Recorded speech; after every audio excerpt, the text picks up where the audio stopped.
The ultimate news portal for the Philadelphia Phillies is on the air, bringing you everything about Philly's most traditional franchise. Stay tuned for behind-the-scenes trade rumors and analysis of the big plays because our bulletin starts right now. For months, that's how long the Philadelphia Phillies went into this regular season, without adding a single starting pitcher. No depth, no insurance, no safety net. And now, in the middle of August, they're patching a bleeding wound with a pitcher who hasn't thrown a competitive pitch in nearly a year.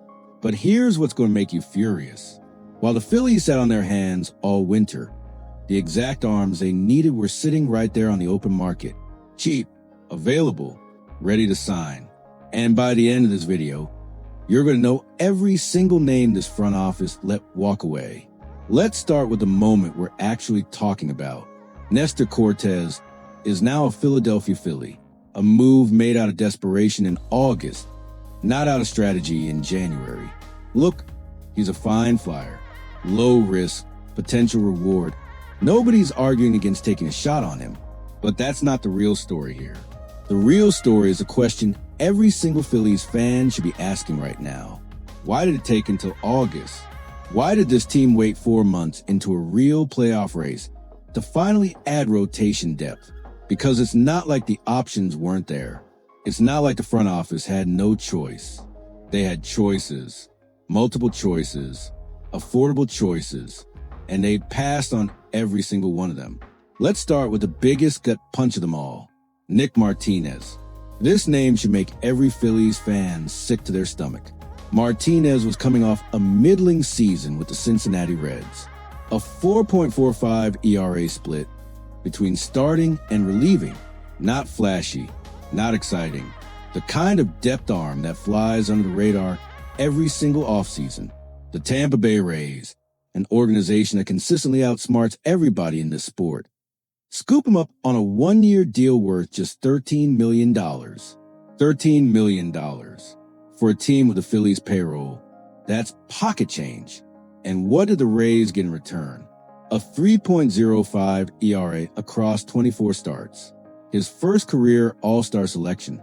Read that again. The Phillies could have had an All-Star caliber arm at the back of their rotation for the cost of a middle reliever, and they let Tampa Bay walk away with him.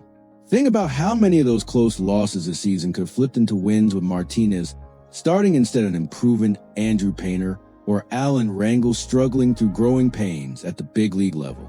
This wasn't a home run swing. This was a proven veteran, undervalued by the market, sitting right there for the taking. And the Phillies said no. But it doesn't stop there. Let's talk about Eric Fed, a guy with one of the most unique journeys in modern baseball. A former first-round pick who had to reinvent his career overseas in Korea before finding his way back to relevance in North America. After a rough 2025 season saw 2 different organizations give up on him. The Milwaukee Brewers took a flyer late in the year. The result? A dazzling 3.38 ERA across 7 appearances down the stretch. That's a pitcher heating up right before free agency. That's exactly the kind of buy low window contending teams should be jumping through. And yet, Fed lingered on the open market until mid-February. He had to settle for a one-year deal worth just $1.5 million with the Chicago White Sox. $1.5 million. That's not even a rounding error in a payroll like Philadelphia's. Has he been dominant this year? No. A 4.33 ERA across 114 and a third innings isn't going to win any awards. But it would have provided exactly what this rotation desperately needed. Innings, stability, a body capable of taking the ball every 5th day without collapsing. The Phillies didn't just miss on upside here. They missed on reliability at a price that shouldn't have been an obstacle for anyone. Now, let's talk about a completely different kind of opportunity. One that goes beyond wins and losses on the field. Tomoyuki Sugano. This front office has spent years chasing marquee free agents out of Japan. Big swings at names like Yoshinobu Yamamoto that never came to fruition. And listen, the Phillies' track record with Asian players is thin. Really thin. So Taguchi and Tadahito Iguchi. That's basically it in franchise history. Sugano represented a low-cost opportunity to build a bridge.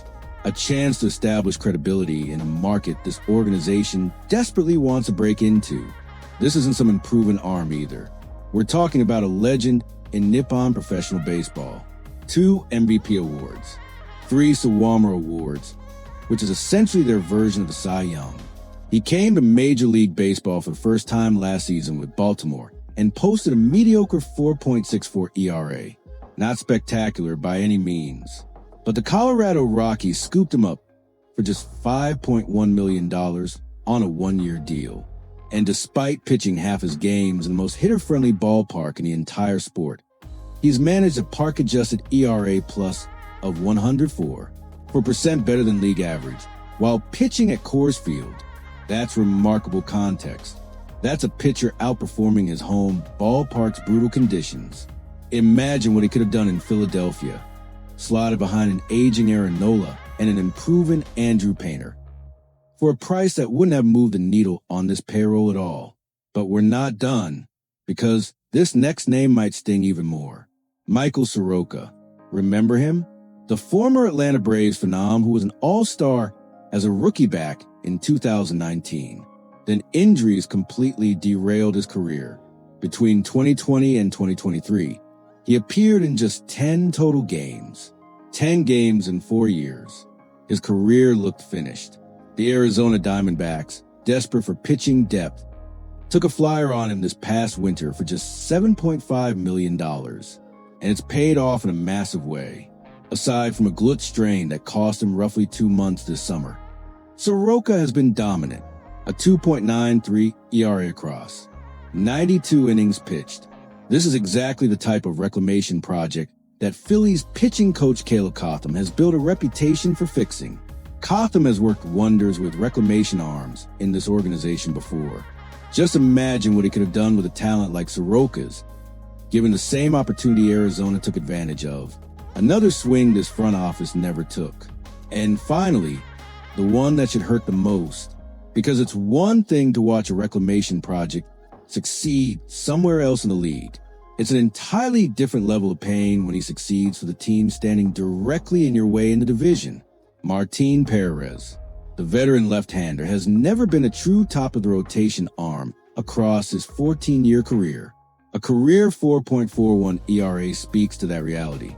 He only made 11 appearances with the Chicago White Sox in 2025, but pitched well in that stretch, posting a 3.54 ERA.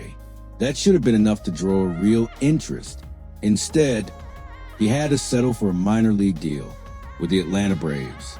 Yes, that Atlanta Braves. The same team currently sitting 4.5 games ahead of the Phillies in the National League East standings. Perez has been an absolute lifeline for their pitching staff. A 3.15 ERA across 111 and a third innings. The Phillies' fiercest rivals scooped up a discounted, motivated veteran for next to nothing and turned him into a critical piece of their playoff push. And Philadelphia wasn't even in on the conversation. So here's where we land. 5 different pitchers, 5 different price points, all available, all affordable, all capable of providing exactly what this rotation is now scrambling to find in the middle of August. This isn't about criticizing the Cortes signing itself. It's a fine, low-cost flyer in a vacuum. This is about asking the harder question, the uncomfortable one. Why does contending team have to scramble for pitching depth in August when cheap, effective arms were sitting on the open market all winter long? Was this a calculated risk by Dave Dombrowski? A belief that internal options like Andrew Painter and Alan Rangel would be good enough to hold down a rotation spot? Or was this simply a front office that got complacent, assuming its core would carry them through, only be caught off guard by the unforgiving grind of a 162-game season? This is where Phillies Nation needs to have an honest conversation. Because right now, this team is red hot. 6 straight wins, playing with total confidence. But championship windows don't stay open forever. And moves like signing a completely unproven arm coming off major surgery in the middle of August, that's a symptom of a bigger problem. So here's the debate. Do you blame the front office for failing to add affordable depth all winter long? Or do you believe betting on internal options was justified? And this team simply got unlucky with injuries and inconsistent performance? And more importantly, does this pattern of behavior worry you heading into the offseason, when this front office needs to make even bigger decisions about the future of this pitching staff? Drop your take in the comments right now, because this conversation isn't going away. Not with division race this tight, not with rotation this thin heading into the most important stretch of the season. If you want the truth about every move this front office makes, and every move they should have made, hit subscribe right now and turn on that notification bell, because accountability starts with the truth, and we're not backing down from telling it.